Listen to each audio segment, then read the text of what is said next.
Hello everyone, today I'll show you how to add border to Google Spreadsheet.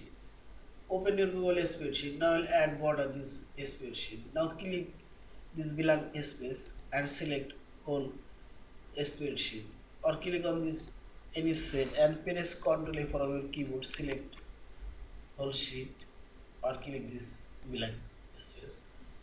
Now click on this border option. Here we will find this all border option, outside border, only inner border. I'll add here all borders. Select. Now click on this border color option. You can add border color and it's showing. Now click on this border weight option and see this. Also you can add double line border.